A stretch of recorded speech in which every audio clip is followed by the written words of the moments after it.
And as you know, in Mexico, we are 100 or 99% Christian Catholic people. I come from a very traditional place, which is Puebla in the south of Mexico.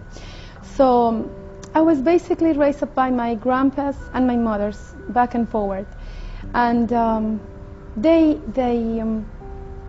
made me believe in Christianity since I was a child. And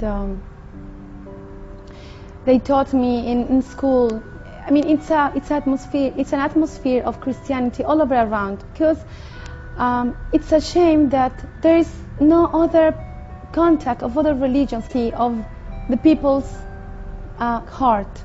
Like they believe blindly, not thinking, not rethinking about it, if it's true or not. They just believe it. Like, I remember myself going to church every Sunday when I was with my parents, with my grandpas. Sorry, I was with my grandpas. They used to take me to church on Sunday. We'll dress up nicely and go to listen to mass. And then, oh, it was great, the mass. But did we understand something? I remember that when we attended the church, is, you know, there is this always think about it. You just take it for known, for that it is true, that whatever you heard is true, and you go on with it the whole weekend after weekend, Sunday after Sunday. Even though I am from the south of Mexico, when I was 10 years old, we moved to the north of Mexico, on the border of United States and Mexico. So later on, when I was 23 years old, then I met my husband. And to my mother, it seemed to be like, well, he looks like a cute guy, he's nice, and there is no problem with that. So we went on with the marriage, and 3 years later, I got pregnant with my daughter. But at the time that we married, there was a promise of both of us. My promise to him, it was that our children will be Muslim. To me, I thought, you know, he's such a beautiful and nice guy that there is no problem with my future children to become Muslim. He's enchanting. He's so charming. So I had no problem with that. But and my promise to him, it was that don't ever come with a second or third or fourth wife. He said, no, don't worry about that. It's just a matter of kind of religion and tradition. And in my family, we don't marry twice or 3 times or 4 times. So don't worry about that. I said, well, no problem, so we can marry. When I had my baby in my arms, he was like, what I believe is what true faith, because I did not know anything else than Christianity. So at the time that Fatima was growing up, I was teaching her my religion. Of course, it was behind my husband's back, but I had no choice. I like in the morning, at night, when he was at work, I would bring him my Bible. I would just read a passage, regardless whether I understand it or not. I'll bring up my cross, and I said, Fatima, now, in the name of the Father, the Son, the Holy Spirit, and this whole thing, and so on. And so she was believing in it. I made sure that she was being raised as Christian, and I warned her, don't let my husband's family to know about it. And I remember every night I'll bring my cross, my Bible, and every prayer that I had. Fatima, now kiss the cross, and in the Father, the Son, the Holy Spirit, and ask him whatever you want. Next night we will ask Santa Teresa, Saint Teresa, or any other saint, Saint Anthony, and whatever cross in your mind. The next night we'll ask the angels. Next night the Virgin Mary, and so on. But one night we had no one else to ask. I ran out of saints. So I said, Fatima, now we're going to ask God. And she said, okay, now who is God? Who is God? I said, He's the one who created you, who created me, and He is forever and ever. So she was pondering. She was thinking about those words. And to my explanation, then I brought my cross again. I said, no, thank God. I mean, I was bringing the cross. And she looked at the cross and she said, Mama, who is this? I said, this is God. He's the Son of God. Astaghfirullah. Then she told me, but you just told me a minute ago that God is forever. How come this one is dead? And I never in my whole life realized that fact. She asked me, where does this God come from? I said, well, it comes from the womb of Mary, of the Virgin Mary. She said, oh, so He was born sometime before. I said, well, yes, but then she said, you told me that He's forever and he never died and He's never born. It was contradictory. She started to tear apart my Christianity, and I saw her and said, how can I make her believe in this? At that time, when Fatima started me to ask me many questions about the Virgin Mary, how come you told me that God is alone, has the power alone, and you ask the Virgin Mary and you ask the angels, do they have power? I said, well, let me think about it. It's something that you were raised on in this belief. And in Mexico we are like all Catholic. I mean, most of the people is Catholic. You never rethink of the power of the submission, total submission only to Allah. You never think of that. So at that time I said, I need help. Someone help me. I'm drowning. My Christianity is torn in pieces. So I went to church, to this Christian Catholic church in St. Mary here in Dubai. I had contact with this nun, okay, and other people there in the convent. I was in 3 days talk with them for hours. I was asking questions, and what they came up with is they said, well, you must believe it because this is what God ordered you to do. You must believe in Christianity because this is the truth. In some passages, and there are different Bibles. Which one is the right one? And give me the original. How can I believe in that? And they got just upset and desperate. I said, this is your religion and you must believe in it. I said, fine. After coming up with no reasoning from them to me and from me to them, there is no logical and no clearness. I left the convent, and at that time I said, there is no complete peace in. After that, I felt this emptiness in my heart. So I started to do the dua, the praising to God, and I said, please, God, in my words in Spanish, God, you are the one who listens, who always listens. Please, who do I have to follow to come to you direct? Christianity or the Muslims?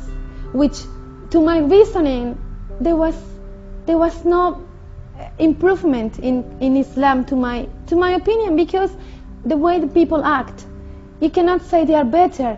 And I mean, honestly, I mean, you see many women wearing the hijab halfway, and the makeup, 1 kilo makeup in each eye, the abaya, you see it. Most of the Muslim women is just for adornment or for tradition.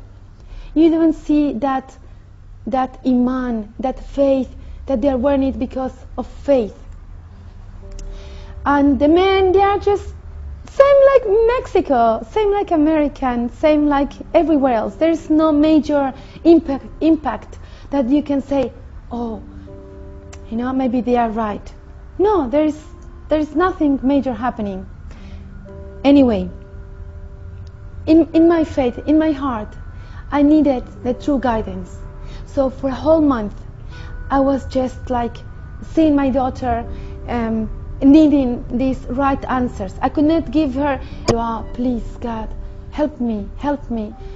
When I was going to bed, when I woke up, this was like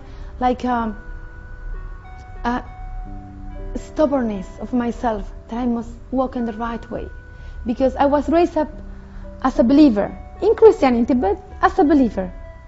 Then it was like about 3 years before, in the 3 Ramadans before, dreamed that I saw myself wearing the white hijab with the white dress, and I saw myself looking myself like a Muslim, and I was in a small white room, and I look at my both sides, and I have my 2 daughters holded by my both hands on my sides, and they were wearing the same white dress that I was wearing, the white hijab. In this small room, we were praising Allah, we were making sujood to Allah. I was speaking in Arabic the surahs, and I was so overwhelmed by this, that this is the right way to praise God. Still though, on my right side, I saw a small door, and I saw the shaitan, and he will not enter this white room. He was just there, standing, like in fire. I saw his eyes was like in fire, and he told me, don't become Muslim, don't believe in Islam, stay Christian or be anything you want to be. And he started telling me bad words in Spanish. He tried to scare me, but I don't know how come out of my mouth the words "A'udhu billahi minash shaitanir rajim." I said it, and it was like a wind grabbed him out of this place, and I felt no fear in my heart. I grabbed my 2 daughters again, and we continue praising God. And every time we were standing up from sujood, every Allahu Akbar, our bodies were bigger and bigger, and again Allahu Akbar, and we were bigger and bigger. In one of those sujood, when we said Subhana Rabbil Ala, Subhana Rabbil Ala, Subhana Rabbil Ala on the floor, I heard Allahu Akbar. I came back to my consciousness, and this was the Adhan of Fajr. And at that time, I said myself consciously, full awake, Allahu Akbar. I was totally sure, I was 100% sure that God has answered my question. What is the right way, the only right way to come to God? Islam. Right now, I'm so thankful that God has made me Muslim, because this is to be Muslim, as we know. This is the difference of going to the fire forever, forever. There is no 1 year, 10 years, and because I love my babies, I want to raise them up as a true Muslims. After my dream, when I realized the whole thing, I felt taqwa in my heart. So I went to grab whatever cloth I had in my house. I covered myself, and I fear not to be in the right way. I asked my husband, mother at that time, please tell me, how can I be Muslim? Now I want to be Muslim. So she took me to Al-Awqaf to make my shahada. I did it then. I came back. 3 days later on, Ramadan started. It was like a dream, and I don't want to wake up from my dream. I want to go on with it. I started fasting with no problems at all. I was sleeping with my mom that night, and my mom used to tell me that My mom used to tell me that you should kiss the cross, and she used to read me parts about the Bible, and she had the Bible in her hands, and she said, you open it. I asked her, but if he looks a dead man, he told me he didn't die and he didn't live and he wasn't born.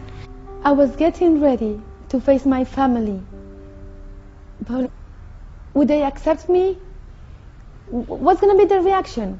But I had to face them sooner or later. I said, next year. No. I had to do it sooner or later. So we were in the way. I have the truth in my heart out. You know, this fitra seed, it was just starting to... I did not take off my hijab at all. At all. It was my faith the whole time. And it was my duty to spread Islam, even though with my 1 year knowledge. I had to do it. Whatever I knew, La ilaha illallah, Muhammad Rasulullah, I had to spread it, whether they believe it or not. Whatever I knew about Islam, I had to tell my family. When they saw me praying, they want to see what I'm doing, they want to see, they want to know, but they were not really there to ask me. When they saw me praying, and I stand up, I finished my salah, I said, oh, so you exercise when you're praying? Others told me, oh, now you believe you're Mother Teresa yourself? This Mother Teresa of Calcutta. I said, I'm a true Muslim. You don't have to be a nun to practice the true religion. I mean, you don't have to look like that. I said, you know, this is part of the belief. Like the Virgin Mary, she covered, we covered. This is the best example of a woman, one of the best ones, and the best one. So we must follow her.